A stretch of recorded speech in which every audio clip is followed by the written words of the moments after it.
Na graça e paz do Senhor Jesus Cristo, Ele, o único e exclusivo Criador de novos céus e nova terra. É exatamente o estado de vida depois da cruz. Livres, libertos da lei, em que podemos ser fiel a Ele. Deus é fiel a Ele mesmo.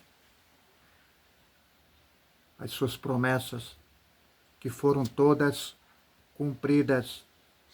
Agora, nós é que devemos ser fidelidade com Ele. É com a palavra de Deus. Na fidelidade, no zelo e na pregação. É o tema de hoje. Fidelidade e o zelo na pregação. Como já havia dito, sobre o cuidado de se ouvir a palavra de Deus nas igrejas. Uma pregação já preparada, sem o zelo. Esse zelo se refere a ter responsabilidade e o compromisso na verdade do Evangelho. Não estar decaídos da graça de Cristo. Por isso, é com autoridade que Jesus falava pela boca de Deus. Jesus ensinava nas sinagogas, conquistando multidões, encantando com a sua sabedoria, mas uma sabedoria que vinha de Deus. Como ele mesmo dizia, as palavras que falo não é de minha consciência. Assim como os profetas eram também inspirados por Deus. Então essa pregação, ela tem que ter compromisso. E este compromisso é na verdade. Vamos aqui nas referências. Em 2 Timóteo, no capítulo 4, versículo 1 a 5. E que o tema aqui exatamente a fidelidade e o zelo na pregação. Conjuro-te perante Deus e Cristo Jesus, que há de julgar vivos e mortos, pela sua manifestação e pelo seu reino. Prega a palavra, insta, quer seja oportuna, quer não. Então, as oportunidades que você possa pregar o Evangelho, ou não, às vezes até conversando com alguém, falando de Deus, você está pregando. Corrige, repreende, exorta com toda a longanimidade e doutrina. Pois haverá tempo em que não suportarão a sã doutrina. Pelo contrário, cercar-se-ão de mestres, segundo as suas próprias cobiças, como que sentindo coceira nos ouvidos, e se recusarão a dar ouvidos à verdade, entregando-se a fábulas. Tu, porém, ser sóbrio em todas as coisas, suporta as aflições, faz o trabalho de um evangelista. Cumpre cabalmente o teu ministério. Então veja, em que recusarão a dar ouvidos à verdade. Você quer ser discriminado, rejeitado, arranjar um inimigo, é falar a verdade para ele. Isso acontece comigo. O que eu falo não é por mim, é o que está escrito na Bíblia em verdade. Aos que não estão preparados para ouvir, porque estão com a mente cauterizada, doutrinadas, a pregação da igreja do Antigo Testamento. Você quer fechar as igrejas? É só não pregar a antiga aliança. Aí vai fechar. Porque para eles, quanto mais cheia, porque a intenção é de recrutar pessoas para depois usar a mentira e usando o nome do Senhor. Tem uma passagem que ele disse: muitos me dirão, Senhor, Senhor, eu vou ao culto, eu sou dizimista, eu guardo o sábado, eu faço tudo. Jesus disse: aparta-se de mim, eu não te conheço. A quem pratica tais iniquidades. Então aí, veja a questão de que muitos dizem que ele é fiel. É aqueles que estão com ele, porque ele conhece os que lhe pertencem. Então essa fidelidade e zelo com a pregação, isso te torna mais íntimo e ele estará ouvindo as suas orações.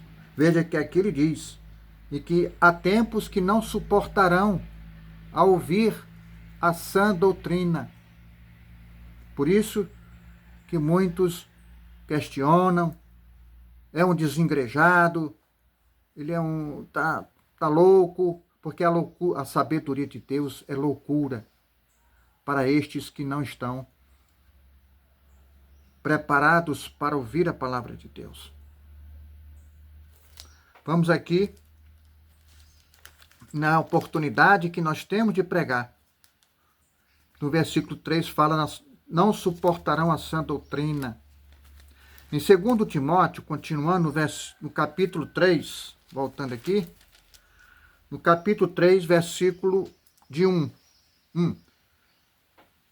Sabe, porém, nos últimos dias sobrevirão tempos difíceis, pois os homens serão egoístas, avarentos, jactanciosos, arrogantes, blasfemadores, desobedientes aos pais, ingratos, irreverentes, desafeiçoados, implacáveis, caluniadores, sem domínio de si.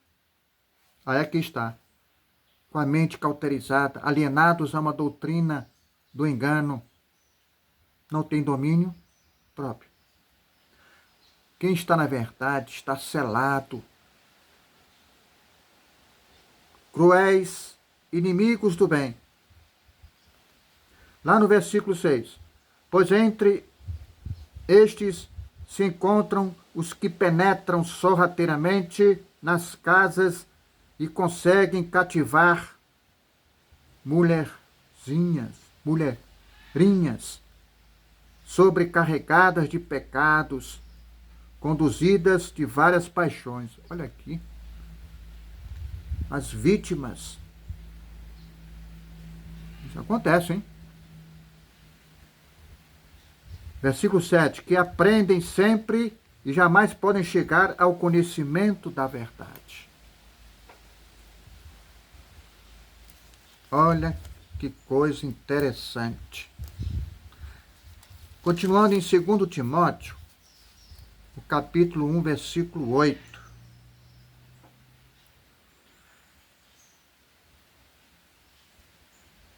Não te envergonhes, portanto, do testemunho de nosso Senhor, nem do seu encarcerado, que aqui no caso é Paulo, que sou eu. Pelo contrário, participa comigo dos sofrimentos a favor do Evangelho, segundo o poder de Deus. Versículo 9. Que nos salvou e nos chamou com santa vocação, não segundo as nossas obras, mas conforme a sua própria determinação e graça que nos foi dada em Cristo Jesus, antes dos tempos eternos. Então veja que em favor do Evangelho, muitos profetas morreram, foram carcerados e mortos. E lá no juízo, na cruz, o sangue derramado de A a Z, de Abel até Zacarias. Estes responderiam lá na cruz, onde aconteceu o juízo final. Lá em Efésios, vamos aqui para Efésios, no capítulo 1, versículo 4. Assim como nos escolheu nele antes da fundação do mundo, para sermos santos e irrepreensíveis perante ele, e em amor. Continuando, versículo 5.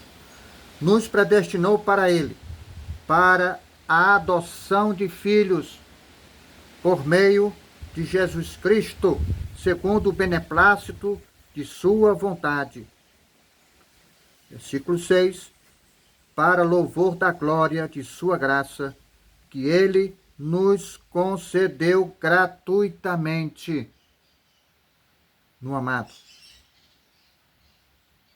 Recebemos esta graça da remissão dos pecados e quando ressuscitou no terceiro dia para a libertação. Essa libertação corresponde ao pecado, né? A libertação do poder do pecado, que é a justificação. E corresponde à lei. Porque o conhecimento do pecado foi pela lei. E a força do pecado é exatamente a transgressão da lei que vai para a morte. A letra mata. Voltando aqui para 2 Timóteo, no capítulo 1, versículo 13.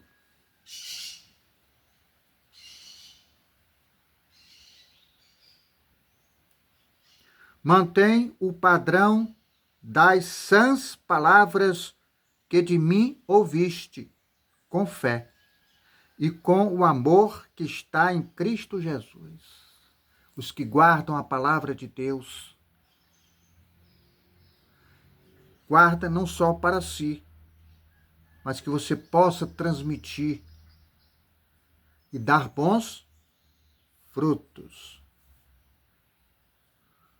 Aquela passagem me faz lembrar que quando a mãe e os irmãos chegam numa casa lotada, ele estava lá, Jesus Cristo, e um chegou, olha, Jesus Cristo, a sua mãe e seus irmãos estão ali, querem falar contigo.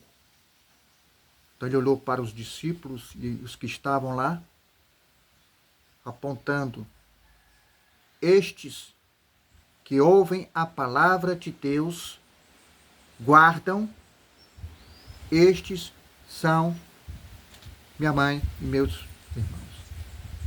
Então veja que ele sempre priorizava o evangelho na palavra de Deus. Mas também de um lado de entendimento que ele queria proteger a mãe e os irmãos pela demanda. Então eles poderiam procurar a mãe, achando que ela poderia fazer alguma coisa, e os irmãos. Então acho que também tem um sentido também, porque ele priorizava era a palavra de Deus na sua missão de evangelizar. Então ele fez essa referência de que a mãe e os filhos eram aqueles que ouvem a palavra de Deus em verdade e guardam. Então mantém o padrão das sãs palavras. Vamos aqui para 1 Timóteo. Estamos fazendo aqui um vai e vem, né? 1 Timóteo, que é um passeiozinho que eu faço em referência ao que já tivemos aqui como leitura, usando outras referências. 1 Timóteo, no capítulo 1, versículo 3. A mim, que noutro tempo era blasfêmia, e perseguidor e insolente, mas obtive misericórdia, pois o fiz na ignorância da incredulidade.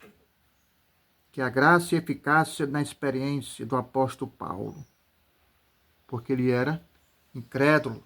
Se sabe que Paulo foi um grande perseguidor dos cristãos pela sua ignorância, que não o conhecia, não tinha sido ainda ungido, chamado, e Jesus Cristo usou justamente um perseguidor, porque ele era um judeu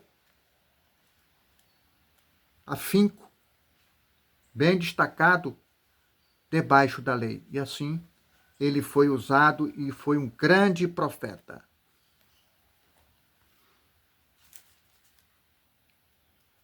Bem, 1 Timóteo, no versículo 4.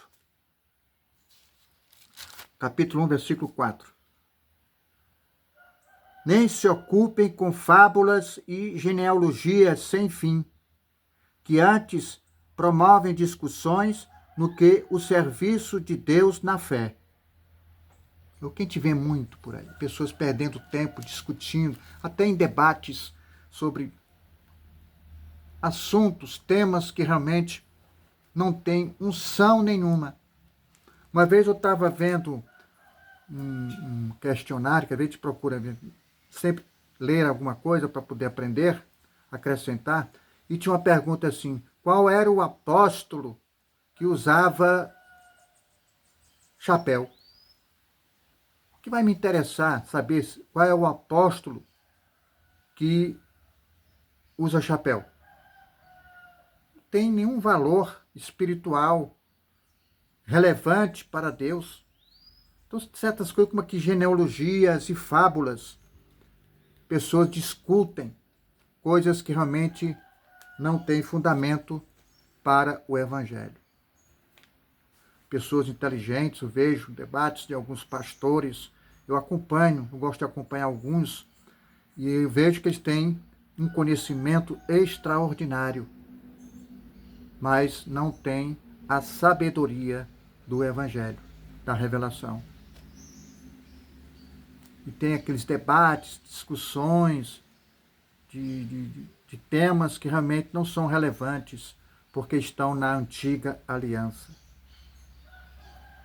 Uma vez eu estava conversando com um pastor, que ele trabalhava evangelizando os adolescentes, trabalhava com adolescente, que é muito importante, essa fase de levar o conhecimento da palavra aos adolescentes, às crianças e adolescentes.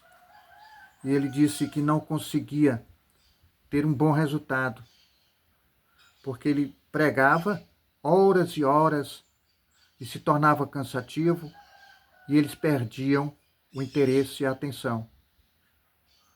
Aí eu disse para ele: rapaz, muda a sua metodologia, fale de Jesus Cristo, a vida de Jesus Cristo, a nova aliança. Aí depois de um bom tempo me encontrei com ele, ele disse: rapaz, o resultado foi excepcional.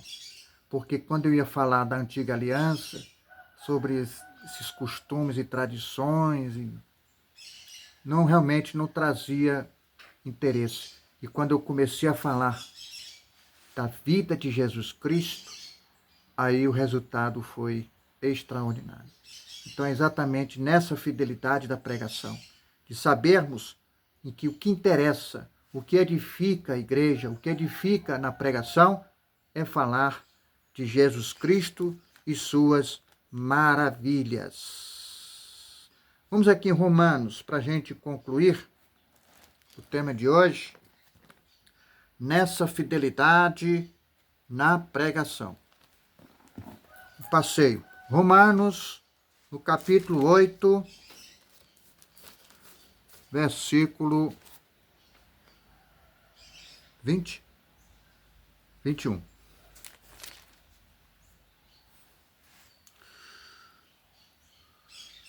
Romanos, capítulo 8, versículo 20 e 21.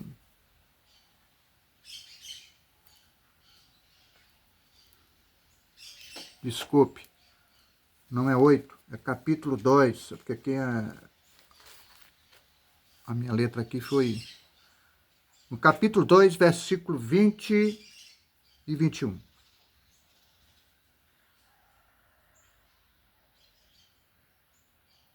Os judeus são indesculpáveis.